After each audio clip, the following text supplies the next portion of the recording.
Hello बच्चों, chapter number 1 के बाद अब चैप्टर नंबर 2 की बारी है। एनसीईआरटी से कैसे इस बोर्ड एग्जामिनेशन को एस करना है और कैसे इस बोर्ड एग्जामिनेशन में ज्यादा से ज्यादा मार्क्स लेके आने हैं, वो हम देखते हैं। तो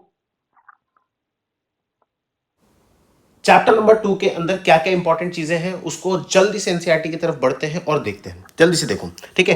पहले पेज में मुझे ऐसा सच कुछ भी इंपॉर्टेंट नहीं लगता है कि इसमें कुछ इंपॉर्टेंट है, लेकिन हाँ ये जरूर मिथाइल ऑरेंज और फिनोफ्थेलिन की यहाँ पे बात की गई है।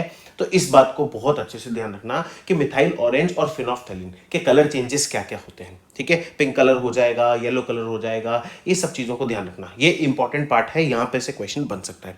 इसके बाद लिटमस का जो कलर होता है वो पर्पल होता है न्यूट्रल में, इस बात को ध्यान रखना, ठीक है। फ्लावर पेटल्स को भी यूज किया जाता है एसिड और बेस के इंडिकेटर के यूज में, रूप में, उसको भी ध्यान रखना। यहाँ पे कुछ नाम दे रखे हैं। रेड के बेस जो है वो भी एक इंडिकेटर है। इंडिकेटर के ऊपर एक छोटा सा क्वेश्चन आ भी सकता है, नहीं भी आ सकता, लेकिन अगर आ जाए तो उस केस में हम यहाँ पे डिस्कस कर रहे हैं मोस्ट एक्सपेक्टेड क्वेश्चंस की। और मैं दोबारा ये बोलूंगा, it is just sort of revision अगर तुम्हें इसको रिवाइज करना है तो, लेकिन मेन जो प्रैक्टिस है वो तुम्हारी क्वेश्चन प्रैक्टिस है, ठीक है। लेकिन इसको भी स्किप नहीं कर सकते, तो इसको जल्दी से हम देखते हैं, ठीक है। इसके बाद जब चैप्टर नंबर 2 मतलब पेज नंबर 2 पे आता हूं तो एसिड बेस लेबोरेटरी के अंदर यहां जो ये एक्टिविटी दे रखी है, इस एक्टिविटी में से तुम्हें सिर्फ और सिर्फ क्या देखना है कि केमिकल्स के नाम क्या क्या हैं, ठीक है। इसके बारे में ज्यादा सोचना नहीं है। एक यहाँ पे ऑल्फैक्टरी इंडिकेटर के बारे में बताया गया है। ये ऑल्फैक्टरी इंडिकेटर बहुत इंपॉर्टेंट है, क्योंकि ऑल्फैक्टरी इंडिकेटर की डेफिनेशन के बारे में पूछा जाता है, या फिर ऑल्फैक्टरी इंडिकेटर कौन कौन से हो सकते हैं उसके बारे में पूछा जाता है। यहाँ पे मैंने ऑल्फैक्टरी इंडिकेटर के कुछ एग्जांपल मार्क कर दिए हैं, जैसे क्लोव है, वनीला है, ठीक है, अनियन है, ये ऑल्फैक्टरी इंडिकेटर है। सिरका अनियन तो तुम सबने खाया होगा डेफिनेटली, तो ये वही ऑल्फैक्टरी इंडिकेटर है। इसके बाद जो नेक्स्ट एक्टिविटी है जिसका नाम है 2.3, ये बहुत ही इंपॉर्टेंट है बेटा। क्यों इंपॉर्टेंट है? क्योंकि यहां पे जिंक ग्रैनुअल की रिएक्शन देखो, जिंक ग्रैनुअल की रिएक्शन H2SO4 के साथ कराई गई है। और मैंने जो तुम्हें लास्ट चैप्टर में बताया था कि H2 gas, CO2 gas, O2 gas की प्रेजेंस को कैसे डिटरमाइन किया जाता है, उसका यहाँ पे बेस्ट एग्जांपल है। और यहाँ पे तुम दिमाग लगाओ, ये जो सोप सॉल्यूशन दिख रहा है तुम्हें, ये सोप सॉल्यूशन क्यों रखा गया है, इसके पीछे भी इसका भी रीजन पूछा जाता है, क्योंकि विजिबिलिटी ऑफ हाइड्रोजन गैस बने, ठीक है, इस चीज के लिए पूछा जाता है। इसके बाद यहां पे एक सिंपल सी रिएक्शन दे रखी है, acid plus metal change into salt plus H2, ठीक है, हाइड्रोजन गैस। तो इस बात को ध्यान रखना, अगर तुमने ये बेसिक फॉर्मेट याद रख लिया तो किसी भी इक्वेशन को देखना बहुत इजी हो जाएगा। तुम बस ये देखो कि एसिड आ रहा है प्लस कोई भी मेटल आ रहा है, तो एसिड और मेटल दोनों मिलकर के हाइड्रोजन गैस बनाएंगे, इस चीज को ध्यान रखना सॉल्ट के साथ साथ, ठीक है। तो इसका एक एग्जाम्पल यहां पे मैंने मार्क किया है, वो बहुत इंपॉर्टेंट है। इसके बाद ये जो एक्टिविटी 2.5 है, again it is very important, क्योंकि यहां पे अगर तुम देखोगे तो यहां पे किसी भी एसिड की रिएक्शन कार्बोनेट के साथ, मेटल के कार्बोनेट के साथ, या फिर मेटल के हाइड्रोजन कार्बोनेट के साथ, जिसे हम बाइकार्बोनेट भी बोलते हैं, उसके साथ कराया गया है, और उनके बीच का डिफरेंस यहां पे दिया हुआ है, ठीक है। इसका एक जनरल फॉर्मेट जो है यहां पे लिखा हुआ है, इस फॉर्मेट को भूलने की गलती नहीं करेंगे, ठीक है। इसके बाद हम देखते हैं एसिड और बेस का जो न्यूट्रलाइजेशन रिएक्शन होता है, जो चैप्टर नंबर 1 के अंदर भी हमने पढ़ा, उसके बारे में भी यहां पे बताया गया है, तो उस चीज को भी ध्यान रखेंगे, ठीक है। इसके बाद मेटेलिक ऑक्साइड की रिएक्शन जो यहां पे मैंने मार्क करी है कि metal oxide plus acid change into salt and water, इसको भी तुम्हें ध्यान रखना है, क्योंकि ये भी बहुत इंपॉर्टेंट है, क्योंकि यहां से भी क्वेश्चन बनते हैं। मतलब मैं तुम्हें वो टिप्स दे रहा हूं जो तुम्हें एनसीईआरटी को निगाह मारनी है, क्योंकि लास्ट मोमेंट पे हम सबसे बड़ी गलती यही करते हैं। मेरे एग्जाम के टाइम पे भी मैंने सबसे बड़ी यही गलती करी थी कि मैंने एनसीईआरटी को निगाह नहीं मारी थी और क्वेश्चन सॉल्व करने लग गया था। तो मैं तुम्हें ये कहूंगा कि वहां जो मुझे लैकिंग लगी वो यही थी, और मैक्सिमम बच्चों के साथ मैंने देखा है कि लैकिंग यही होती है कि वो एनसीईआरटी को साथ में नहीं रखते हैं, या तो वो एनसीईआरटी पे चलेंगे या फिर वो किसी रेफरल बुक पे या फिर क्वेश्चन बैंक पे चलेंगे। तो दोनों को साथ में रखने की जो एडवाइस है मैं तुम्हें दूंगा, और उसी के साथ कंटिन्यू करेंगे, ठीक है। आगे बात समझे, बैलेंस करना आना चाहिए। तुम भी तो बैलेंस कर रहे हो ना कई सारी चीजें अपने जीवन में, तो वो बैलेंसिंग बहुत जरूरी है, ठीक है। अब किसी भी नॉन मेटल ऑक्साइड की बेस के साथ रिएक्शन, यहाँ पे कैल्शियम हाइड्रोक्साइड, ठीक है, प्रोड्यूस सॉल्ट एंड वाटर, ये मैंने सब बताया है। यहाँ पे एक इंपॉर्टेंट लिखी है कि नॉन मेटेलिक ऑक्साइड जो होते हैं कैसे होते हैं, एसिडिक होते हैं नेचर के अंदर, ये सबसे इंपॉर्टेंट बात है। मतलब यहाँ पे मैं सिर्फ और सिर्फ कंसेप्ट्स की बात करूंगा, यहाँ कोई ऐसा रटा रटाया क्वेश्चन नहीं दूंगा जो आ सकता हूँ। आगे बात समझ में। इसके बाद what do acids, all acids and bases common have, ठीक है, तो उसमें यहाँ पे लिखा है कि एसिड के अंदर क्या होते हैं, H प्लस आयंस होते हैं, बेसिस के अंदर क्या होते हैं, OH माइनस आयंस होते हैं। तो यहाँ पे इस चीज को एक्सप्लेन किया गया है और इसको बताया भी गया है। ये एक्टिविटी 2.9 बहुत इंपॉर्टेंट है, क्योंकि कई बार इस तरह का एक डायग्राम दिया जाता है तुम्हें और इस डायग्राम के अंदर तुमसे पूछ लिया जाता है कि रिएक्शन ए में या रिएक्शन बी में, या फिर जो लिटमस पेपर हमने दूसरा लिया टेस्ट ट्यूब ए और बी के साथ, उसमें चेंजेस क्यों नहीं हुए। और इस पे क्वेश्चन मतलब यूं मान के चलो कि डेफिनेटली बैठेगा भाई, डेफिनेटली बैठेगा इस पे क्वेश्चन, ठीक है। इसके अलावा ये जो एक एक्सपेरिमेंट बताया है मैंने, ये मार्क किया है, इसको तुम स्किप भी कर सकते हो और इसको रख भी सकते हो, लेकिन एक्टिविटी 2.9 को भूलने का नहीं, ठीक है। आगे बात समझ में। इसके बाद ये जो तुम्हें रिएक्शन दे रखी है कि acid plus base change into salt plus water, इसके नीचे तुम्हें समझाया है H plus HX plus MOH, ठीक है, जो कि एसिड और बेस के कॉम्बिनेशन के साथ बनाया जा रहा है। H किसको डिनोट कर रहा है यहाँ पे, HX, मतलब यहाँ पे H जो है वो एसिड है, ठीक है, X जो है वो क्या है, इसके साथ में सब्स्टिट्यूट जो जुड़ा हुआ है, जैसे HCl है तो H और Cl अलग हो गया, तो Cl इज दैट X, ठीक है। और MOH यहाँ बेस का MOH OH आ गया, ठीक है। हमारे एक सर थे, बहुत बढ़िया गाना गाते थे, जब भी कोई लड़की देखूं दिल मेरा दीवाना बोले, उसी तरह से जब भी H किसी भी OH को देखता है सबसे पहले क्या बनाता है, पानी, ठीक है। आगे बात समझ में, मतलब तो तुम समझ गए होंगे, आगे चलते हैं, ठीक है। एक यहां पे छोटा सा क्वेश्चन कभी कभी बन सकता है, मतलब it is not so important, लेकिन स्किप कुछ भी नहीं करना है।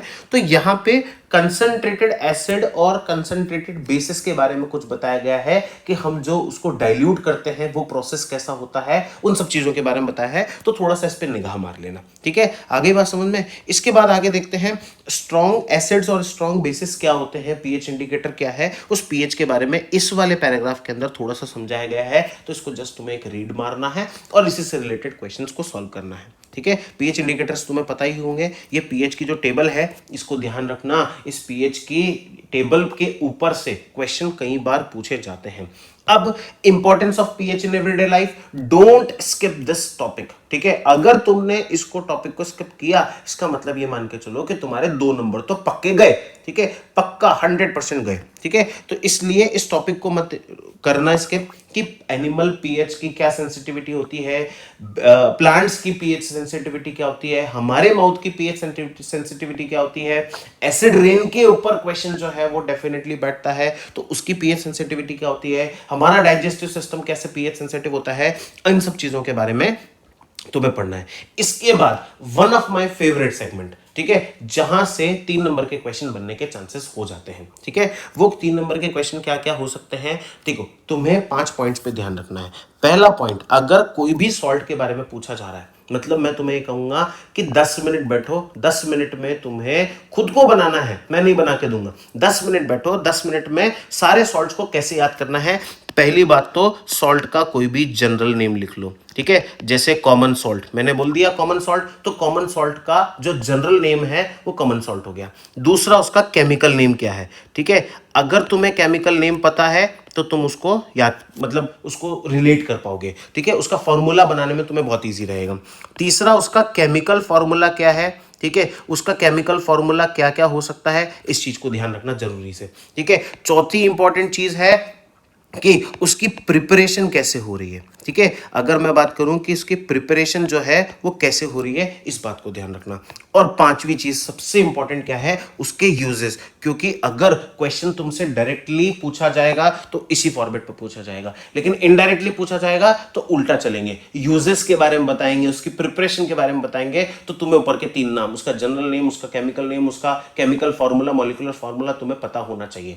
अगर तुमने सॉल्ट्स को कमांड करना चाहते हो, देखो सॉल्ट्स में डांडी मार्च और ये पीएच और इन सब चीजों के बारे में लिखा हुआ है, इससे कतई क्वेश्चन नहीं बैठता। मैं तुम्हें कह रहा हूं कि अगर ये सॉल्ट वाले सेगमेंट को कंप्लीट करना है तो सॉल्ट वाले सेगमेंट के लिए तुम्हें सिर्फ और सिर्फ एक ही चीज ट्राई करनी है, वो क्या है कि ये पंचनामा बना लो। अगर ये पंचनामा बन गया तो डेफिनेटली मैं बोल रहा हूं तुम्हारे सॉल्ट्स में नंबर कहीं नहीं कट रहे। देखो एक एक करके अपन पंचनामे बनाते हैं, ठीक है, जैसे हमने लिया common salt which is raw material for, ठीक है, तो ये तो क्या हो गया इसका जनरल नेम, ठीक है। इसके बाद ये कॉमन सॉल्ट का जनरल नेम हो गया, इसका केमिकल फॉर्मूला क्या होता है, NaCl हो गया। ये हमें कहां से मिलता है, ठीक है, मतलब इसका केमिकल नेम, केमिकल फॉर्मूला हो गया NaCl, इसका केमिकल नेम क्या हो गया, सोडियम क्लोराइड, और ये कहां से मिलता है हमको, ओशियंस वगैरह से मिलता है या फिर सॉल्टी लेक से मिलता है। इसके बाद इसके यूजेस क्या है, इस चीज को ध्यान रखना, ठीक है। आगे बात समझ में, इसका सबसे बड़े यूजेस क्या है कि ये रॉ मटेरियल है और एज अ रिएजेंट यूज किया जाता है कई सारी मतलब केमिकल प्रोसेस में और लेबोरेटरीज के अंदर। इसके बाद सेकंड है आपका सोडियम हाइड्रोक्साइड, जिसे that is known as NaOH, ठीक है। अब यहां से कई सारे क्वेश्चन बनते हैं, जैसे चोर अल्कली प्रोसेस, ठीक है। चोर अल्कली प्रोसेस मतलब बेसिकली वो क्लोर अल्कली प्रोसेस होता है, लेकिन हम उसको याद करने की ट्रिक क्या बनाई है, चोर अल्कली प्रोसेस। अब यहां पे चोर अल्कली प्रोसेस में बोल रहा हूं, ठीक है, क्लोर अल्कली प्रोसेस बोल रहा हूं, तो क्यों बोल रहा हूं इसको ध्यान रखना, ठीक है। अब यहां पे क्लोर का मतलब क्या हो गया कि क्लोरीन निकल रहा है, अल्कली का मतलब क्या हो गया, NaOH is a water soluble base, ऐसी कली जो खिलती नहीं है वो क्या होती है, अल्कली, ठीक है। या फिर इसको बेस की टर्म में लिखो कि ऐसे बेसिस जो कि वाटर सोल्यूबल होते हैं, दैट इज नोन एज मतलब अल्कली, और NaOH ऐसा वाटर सोल्यूबल बेस है, ठीक है। तो यहां पे हमको क्या मिला, क्लोरीन गैस मिली हमको, यहां पे क्या बोलते हैं, अल्कली मेटल मिला, अल्कली सॉल्ट मिला, कंपाउंड मिला, ठीक है। इसके अलावा यहां पे तीसरी इंपॉर्टेंट चीज है, हाइड्रोजन गैस मिली, ठीक है। और इन तीनों के यूजेस यहां पे डिफाइन किए गए। जैसे अगर मैं बात करूं किसकी, सोडियम हाइड्रोक्साइड की, तो इसका क्या हो गया, केमिकल नेम हो गया, ये दूसरा नाम, ठीक है। इसके बाद इसको जनरली क्या बोला जाता है, सोडा बोला जाता है।